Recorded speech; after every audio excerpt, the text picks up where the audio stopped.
if any of your marriages have been affected by infidelity, or if you know someone, which I'm sure everyone knows of a marriage that has been affected by an affair, you probably have lots of questions like, how could this even happen? And what actually goes through the mind of someone that is involved in an affair? And so today, we're going to just dive in, sort of an investigative reporter sort of way, and we're going to get into the mind of an adulterer. So stay tuned.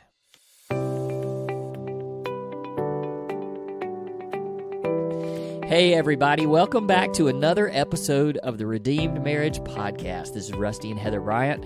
Excited to be back with you for another week, another episode. And hey, just a quick shout out to our listeners. Thank you so much for faithfully listening. And this past week was crazy. I think we had the largest number of downloads in a week for one, like that episode for that week. So, which was funny to me because it started off so frustrating for you because the first time ever something went wrong with the uploading. Yes, right? Oh my goodness. So, hey, sorry about that, people. Yeah. I mean, because like the first 30 people, I never, even on my phone, I never got the full thing, even after I fixed it. So, wow, if you didn't get the whole thing, you missed kind of the meat of it. Yeah, so if you happen to be one of those that downloaded it, automatically downloaded early in the morning last Monday, you might have missed the last 10 to 15 minutes. And thanks to our listeners, because we actually had a listener come in, really early and tell us and about say, it. Hey, did Rusty just cut you off? Yeah, and I still really don't know what happened because it wasn't something that I did on my end, so I'm not real sure, but it doesn't matter. Yeah, anyway, if you didn't get the whole 30 minutes, go to the website because you can always listen to our episodes there. Every one of them's there. They've been archived there, theredeemedmarriage.com. So if for whatever reason you're whatever podcast platform you listen to or use, if it's not, the whole thing's not there, then definitely go find it. So it must have been a pretty good episode because everybody's listening. And also would like to just say thanks to those of you who have been sharing our podcast and sharing our Facebook page. It just helps for more people. And we even did a post today that was encouraging people to share it because I feel like there's a lot of people out there. We have a lot of Facebook followers, and they those are the people that they're trying. Like they're trying for their marriage. They're pursuing a healthy marriage, a godly marriage, and so that's why they're following these marriage ministries.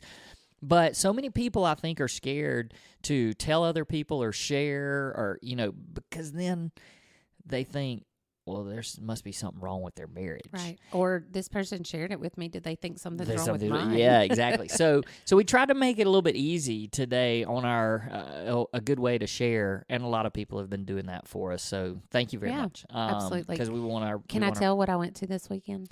Yes, but you got to hurry. Okay, I'll go really fast. So I went to my very first concert ever. It was so much fun. I went to see Taylor Swift. Yes, I did. I thought you went to Elvis. Oh, hush. I tried on an Elvis t-shirt because I thought it'd be cute to wear a concert, and he made fun of me. But anyway, I got to go. I was gifted a ticket at the last minute, and I was like, why not? Let's do it. And I went, and it was the first concert I've ever been to, and I don't think I should ever go to another one because there's no way there can be a better concert than that. I don't know. I don't think it could compete with Stryper, and that's probably the last one that I went to back in the day. People out there are going, well, who is Stryper? I was going to sing one of the songs, but I'll refrain. Yeah, let's do it. But yeah, it was super fun. So I high energy today because I'm feeling it. All right. Well, good, because hopefully. Because you're fixing to attack me. No, I'm not. But hey, this is actually going to be really good. We've been wanting to do something like this because I think the reason for this is a lot of times we hear and we listen to a lot of podcasts and we hear people and they try to make sense out of an affair. And you guys know our story. You've been listening to us, and I'm sure you know. But Heather had an affair almost 12 years ago, and so we talk a lot about her feelings and things that she was going through during that time. But there's this new sort of trend with podcasts and documentaries and things like that, and it's true crime. Like, people love true crime. And one of the things that's kind of floated out there a lot is the inside the mind of a serial killer or something like that, and just somebody asking, the serial killer or whoever, questions. And so we wanted to do that, but inside the mind, and I know this sounds awful, but inside the mind of an adulterer. And I think that it might help people to understand things a little bit better, but also to maybe even just, I don't know, I just feel like with adultery, people that have experienced it, because they've maybe been betrayed by it, they try to understand it, and it's so hard to wrap our heads around it. And at the same time, maybe there's been a friend or a family member, and you try to make sense of it, and you just are constantly going, how in the world, how could you do that? And that's kind of the question that comes out a lot. So we're going to do this sort of investigative style, and I just want to say, as we get started, for Heather to be willing to do something like this, you just think about it. If you're out there listening to this, and you're probably going, oh, I would never. And that just shows how much we and Heather are so interested and so passionate about helping other people. Because, who wants to relive this? But we're going to do it in a way, look, we're not taking this, there's nothing light about this subject, but I'm not going to paint her into a corner, because nothing that she says here is going to make me feel any differently about her. I'm sitting across from the most godly lady that I know, and I could not have said that 12 years ago. So here we go. Inside the mind of an adulterer. All right, are you ready? Okay, so I think the biggest thing, and you say this a lot on our episodes and things when we're talking about the affair, you talk about how you don't just wake up one morning and go, oh, I think we're going to have an affair. It is this slippery slope. Yeah. All right, so can you just help us to think through that a little bit on what exactly you mean? Because most of us are probably thinking, oh, you just woke up and you were frustrated and mad at your marriage, and you just decided, I'm going to go do something for myself and have an affair. So Sure. Well, I will say, can I preface it by saying that this is hard on two levels. One, it's hard because it is really, really hard for me to go back there in my head and understand why I thought the way that I thought. Because right now, because of where God has brought me to, it's hard for me to look back and go, what was I thinking? How did I can remember the thoughts that I had, but they seem so warped now, and they seem so foreign, and they seem so repulsive, but at the time they weren't. So I want to say, the second thing that I want to say is, at no point in this discussion, whatever questions you ask me, should you hear me justifying how I felt. Me telling you the thoughts in my head, A, there's no reason that I should have felt that way. And B, they are not justified, and now they are physically sickening to think about. So I want to be honest in what I felt, and I'm going to be honest, and I hope that somebody can go, yes, I've felt that, or and see it as you're living a lie.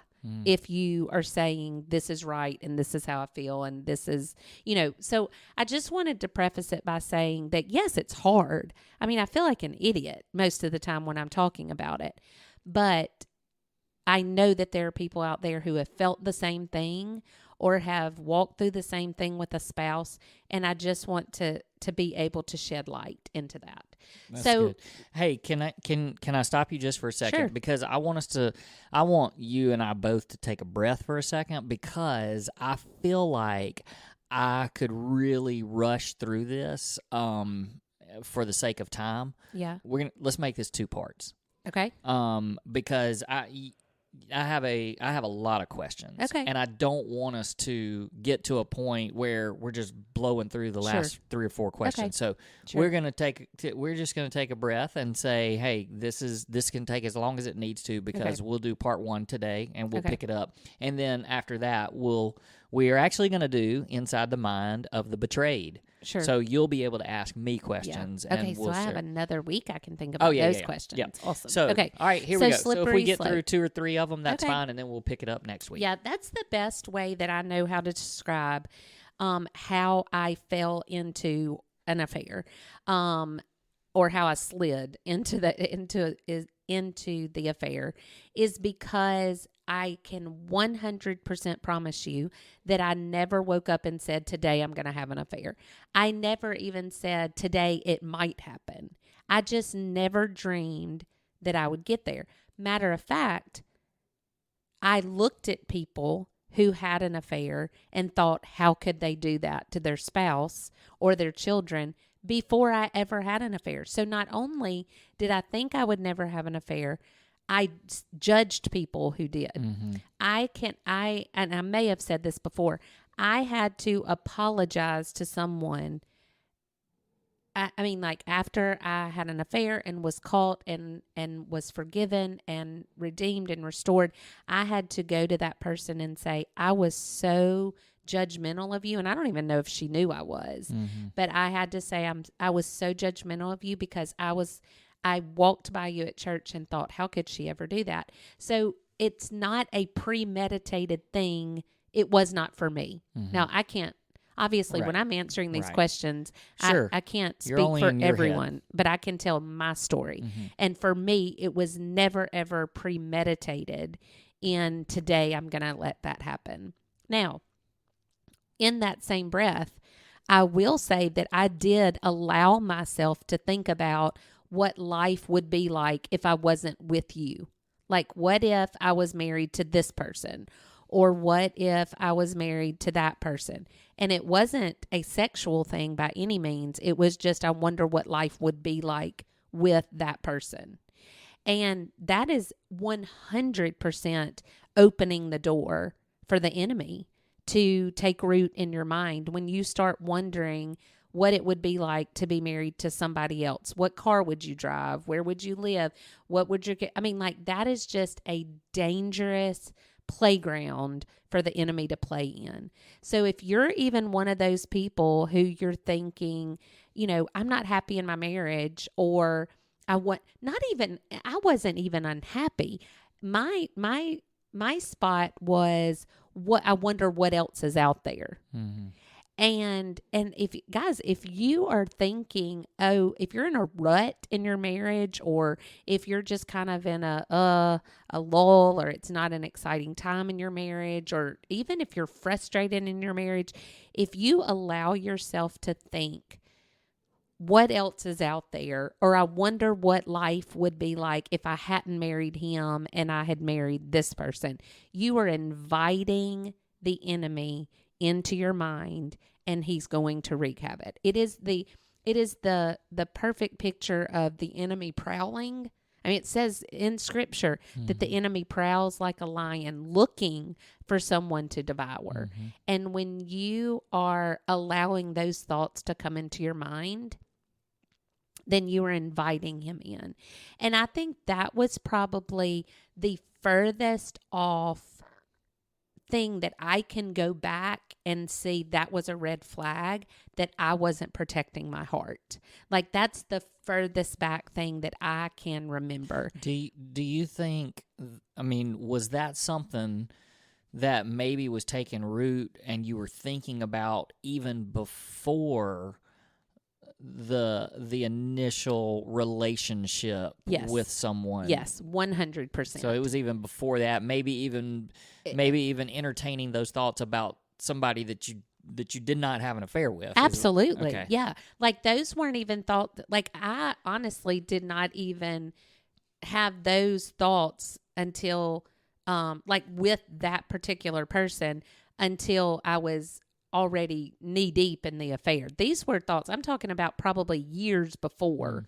That it wasn't even a specific person. It was just allowing my mind to think if life would have been different had I chosen someone different or was married to someone different. It was just, and it wasn't even, like I probably wouldn't even said it was wrong. Like at that point in my life, I would have said, there's nothing wrong with what I'm doing. Because you didn't see the slope that it would take you down. Exactly. I never dreamed it would take me down. And obviously there's people out there that have these fleeting thoughts. Sure.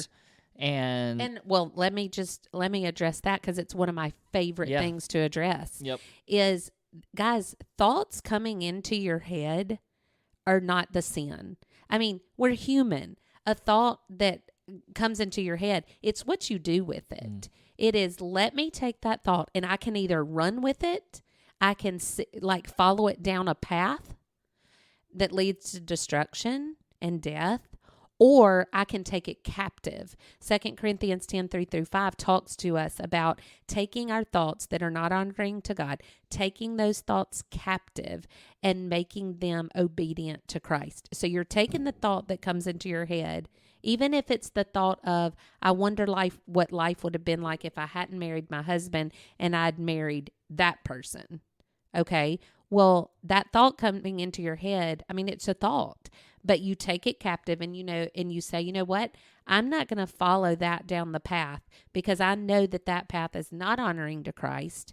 It is not what would be honoring to him at all. And so I'm going to take it captive. I'm not going to play the what if game. And I'm going to take it captive and I'm going to say, God, you gave me my husband for a reason. We are in a covenant relationship, and you go back to, I'm going to choose to honor God with my thoughts. So that's the earliest just kind of red flag in looking back that I can remember. So then, because we're talking about a slope. So that, I didn't think that was quote, quote, dangerous. I never even really thought this is bad. It was just a thought process. It was just a fleeting thoughts. So then the next step that I can remember going to is the flirtations. I really enjoyed getting the attention of other men. I felt like the more attention I got, I felt more beautiful. I felt desired. And those things are not bad things as long as they're coming from the correct source. Like, now you make me feel beautiful and you make me feel adored and you make me feel loved in those ways. And that's how we're designed. Like, that's a good thing that you can make me feel that way. But if you are searching for that from anyone else, then there's a problem. There's a red flag. And guys, one thing that I really want you to hear me say is that I was not in a bad marriage. Like, I think that sometimes we can justify what we do. Well, I'm seeking attention from other men because my husband doesn't give it to me. And you kind of justify it in that way. I was not in that kind of marriage. I was in a marriage where I was getting loved on. I was getting told that I was loved. I was getting told that I was beautiful. I mean, like, there wasn't anything lacking in my marriage that was pushing me to look elsewhere for these things. So, like, I think sometimes we get wrapped up in, oh, well, I see how she did that because her husband doesn't give her any attention. But that's not my story at all. So you say, well, Heather, why were you seeking that from other men if you were getting it at home? It's because my relationship with my Heavenly Father was not in a good place. And so I was constantly empty because I wasn't being filled up by the love of Jesus and my relationship with him. And so I was searching for something else out there when in reality, I needed a relationship with my Heavenly Father and I needed to be tied to the source of his love. But instead, I was searching for other things, which led me to other people in friendships and ultimately to other men that I was desiring to fill me up when there is not a man on the planet that was designed to do that for me. Let me ask you this question, and I don't know that we've ever really talked about this specifically, but it brings this thought and this question to my mind, and some of it is because I listened to a podcast this past week. There was an interview of a couple that had gone through something very similar that we did, and they were talking through it, and you mentioned the flirting and like that's just kind of like that's that was your nature back then. Right. And again, there's like you can't say, nobody out there can say, well, that's just my personality. Right. Like, shut up is what I want to say to you, because it can lead you into something that you never expected, and that's the perfect example of this. But like I can look back. And, we talk about this a lot. I had no idea what was going on. But as I look back and my eyes are much more wide open, I can think through quite a few names of guys that I feel like you flirted with in different ways. And so I wonder if, and you can answer this question, is it something that you obviously never thought you were going to take steps that were going to cross a line, Sure. which I'll ask you some of those questions in a minute.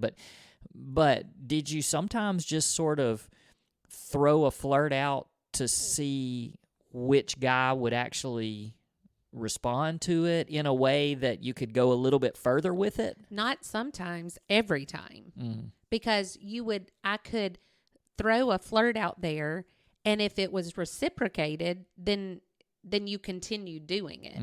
But if you got shut down, then no, I would never try that again. Like you just I kind of knew the people who flirted back, if that makes sense. And because if they didn't, well, then it was a feeling of rejection, and nobody likes that. And so it was kind of like, oh, he has that playful, what I called playful banter, which I know now it was not. I mean, it was more than that. But there were certain people, and I love that you hit on the personality, because yes, my personality is very outgoing, and I've even really reined that in a lot since then.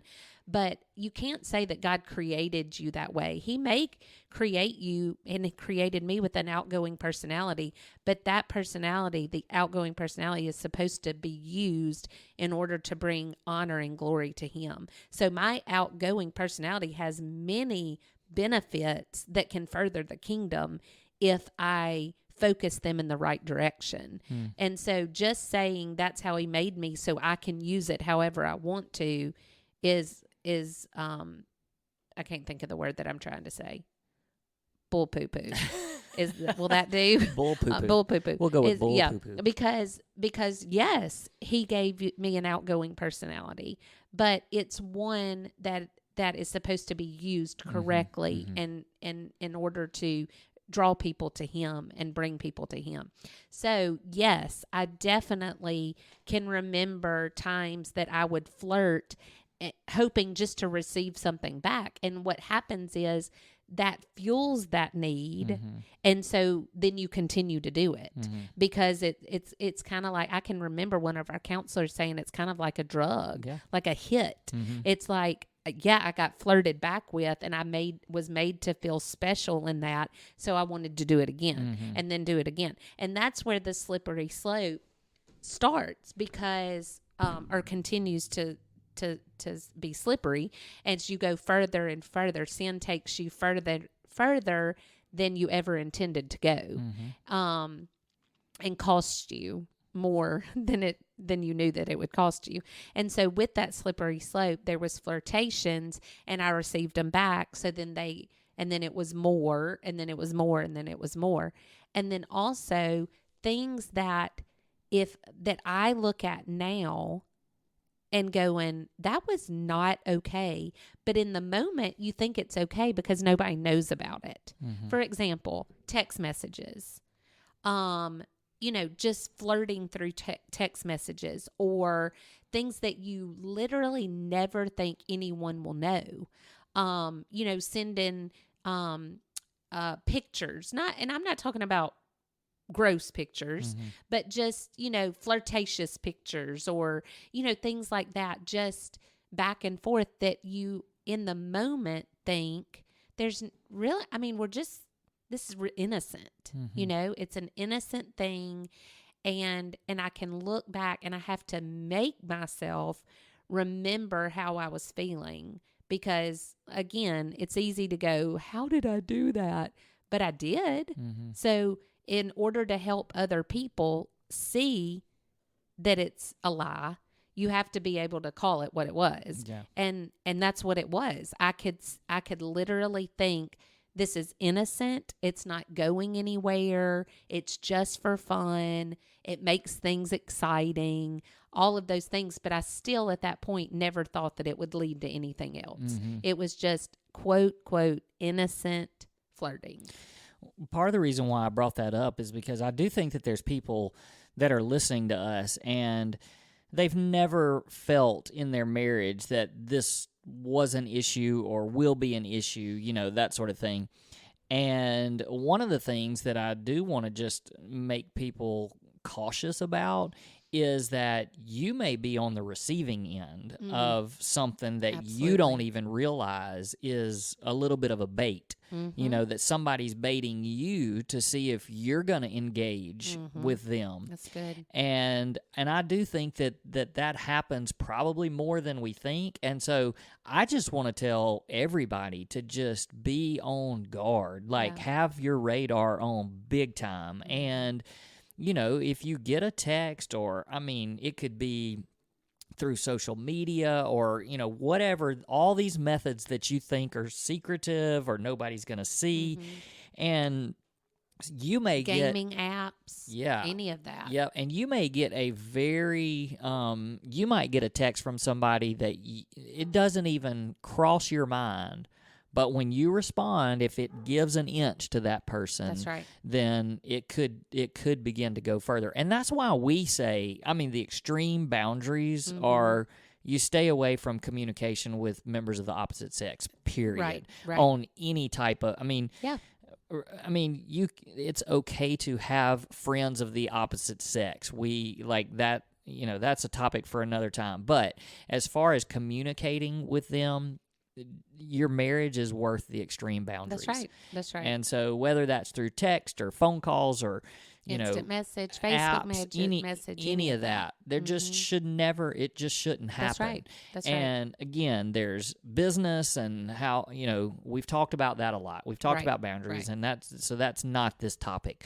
But it's just one of those things that I want everybody to just understand. That's why we're doing this, because you're telling us what was going through your mind. Right. And so for you throwing that bait out there just to see, and who knows how far it could have gone with somebody else if they had responded in that way. Yeah. Or if somebody had been brave enough to go, this is not okay. Yeah. I just think, what if somebody else had shut it down? Right. Instead of feeding into what... And even maybe even confronted me about it. And just been like, hey, dude, do you know that your wife is doing this? Right. Right. But, people just don't want to meddle. That's right. And so, yeah. Well, okay. So we're sitting here on 30 minutes. No. And which That's is about... only one question. That was one question. It was. Well, and the slippery slope obviously led into a place of destruction. And I don't think that you can be on a slippery slope that doesn't end in destruction. Like it is, if you start taking those little steps and you don't rein them in and you don't take them captive and make them obedient to Christ, it is only, you cannot say, I'm only going to flirt. That's what I'm trying to say. You cannot say I would never let it go further than just some texts. I would never let it go further than just going to get a drink with somebody. Like if you're putting a line out there that you would never cross, if you're going to cross it. Period. Because it just, one thing leads to the next, leads to the next, leads to the next. And that seems iffy at first. And then you get really comfortable with it. And then you go to the next step and you feel really comfortable with that and still in control. And then go to the next step and you're not in control. It is a lie to think that you're in control of all of those things. And it's going to slip into death. Well, this is obviously a fascinating topic, and we're going to call this part 1. 16 at this rate. No, I think that, oh man, there Maybe are 3. quite a few questions. But yeah, it might take 2 or 3. But I hope that people don't, I think that now people are going to see that, yes, this is a topic of inside the mind of an adulterer, but there's so much more to it in what we just talked about, because what we just talked about were, the red flags and the warning signs and having your, being on guard and boundaries, and there's so much more to it than just, hey, let's find out what this person that had an affair was thinking when they were having an affair.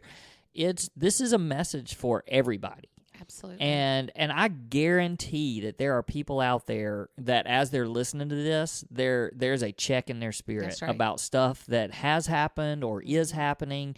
And look, we're just telling you, don't continue down the slippery slope. That's right. Because it will cause destruction that could possibly be destruction that cannot be repaired. Now, we know that God can repair, and he has done that with us, but nobody knows how their spouse is going to react either, because it may not be one of the situations like we have in our story, where I was willing to forgive and we were willing to both fight for our marriage.